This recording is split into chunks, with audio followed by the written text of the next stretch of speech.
कैसे हो आप सब। आशा करती हूँ कि आप सब स्वस्थ और प्रसन्न होंगे। और आज की हमारी ऑनलाइन क्लास में आप सबका स्वागत है।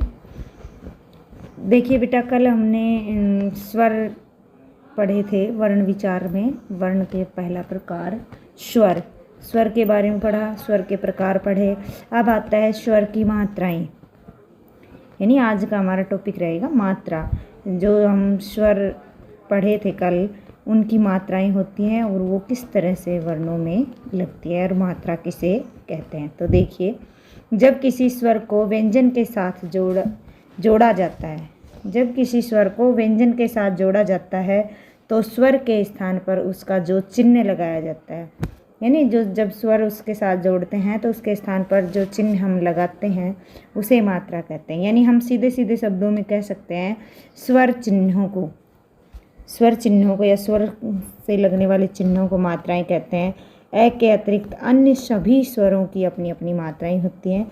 ए की कोई मात्रा नहीं होती है। और साथ में जो हमने अनुस्वार, अनुनासिक के विसर्ग पढ़े थे, उनकी भी मात्राएं होती हैं। तो देखिए हम मात्रा, स्वर की कुछ मात्राएं हैं, उनका जो उदाहरण है, किस तरह से मात्रा लग रही है और किस तरह से बन रहे हैं, वो मैं आपको बताती हूँ।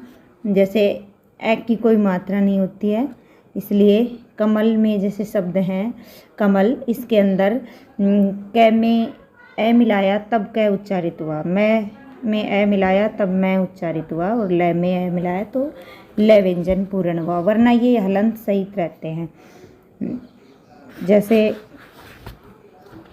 जैसे कै के साथ हम ऐसे हलंत लगाएंगे, अगर हम उसके अंदर ए मिलाते हैं तो ही कै बनता है पूर्ण, ठीक है।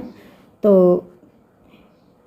ए की कोई मात्रा नहीं होती है। आगे आता है अगला स्वर आ की मात्रा खड़ी पाई होती है, जैसा कि मात्रा के निशान में बताया गया है। जैसे आ की मात्रा ये होती है, और इसको हम अगर किसी शब्द के साथ किसी के साथ लगाते हैं, जैसे हमने कै के साथ लगाई, का बन गया काम शब्द, मैंने उदाहरण में बोल रखा है। अगला स्वर है हमारा ई की मात्रा होती है इस तरह से, जैसे हमने इसको व्यंजन के साथ जोड़ा, जैसे लिख शब्द हो गया हमारा। अगला बड़ी की मात्रा है। बड़ी की मात्रा लगती है इस तरह से, जैसे इधर से घूमकर,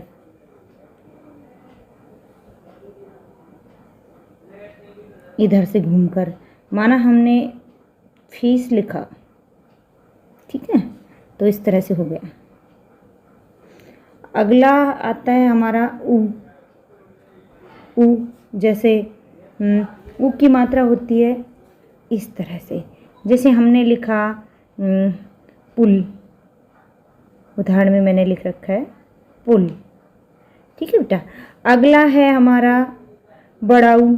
बड़े ऊ की मात्रा होती है इस तरह से, जैसे इस शब्द लिख रखा है धूल, धूल शब्द लिख रखा है ना। उससे अगला है हमारा री। उससे अगला है री, और री की मात्रा होती है इस तरह से, जैसे हमने लिखा कृपा। तो देखिए, उससे अगली मात्रा होती है हमारी ए की मात्रा होती है इस तरह से, जैसे देश, उदाहरण हमने लिख दिया, ठीक है।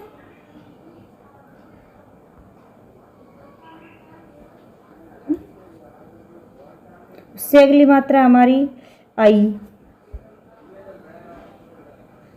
की दो मात्राएं होती हैं, जैसे बैल, उदाहरण हो गया। अच्छा, उससे अगली मात्रा है हमारी ओ की, जैसे उदाहरण में लिख रखा है मोर। उससे अगली मात्रा हमारी है औ की, जैसे लिख रखा है दौलत,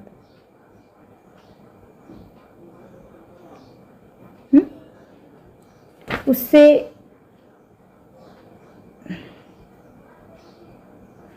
आगे है हमारी अंग की मात्रा। अंग की मात्रा होती है इस तरह से, शब्द के ऊपर लगती है, जैसे शंख लिख रखा है, ठीक है। और उससे नेक्स्ट मात्रा होती है विसर्ग।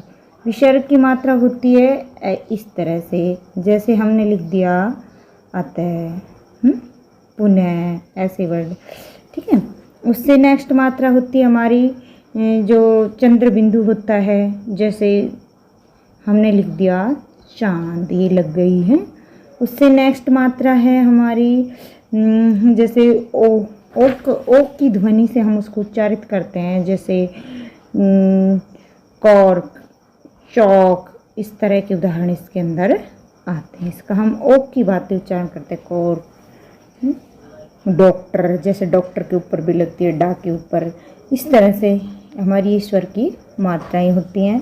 तो बेटा मैं आशा कर रही हूँ कि आपको मात्राएं अच्छे से समझ में आ गई होंगी और आप मात्रा के टॉपिक को अच्छे से समझ लें और मात्रा संबंधी अशुद्धियाँ लिखने में आप ना करें, इनका उच्चारण अच्छे से करें, इनको अच्छे से लगाएं। आज इतना ही काफ़ी है। धन्यवाद।